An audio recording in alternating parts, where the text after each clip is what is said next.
Yes, African way to help your bird from so many infection, disease, and other things. This is pawpaw leaf and bitter leaf with moringa leaf mixed together. So I'm going to boil it for some minutes. After boiling it,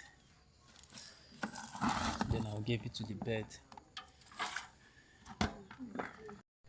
Right. I've just put it on fire, so I will allow it to boil for like 1 hour, 15 minutes. Place it to Also, one the morning, I told me going to check. I thought them guys were done. Alright, this is my papaya leaf and moringa leaf with bitter leaf and some aloe vera mixed together. I boiled it over for like 2 hours yesterday, so now I'm about to filter them so I can give them to my.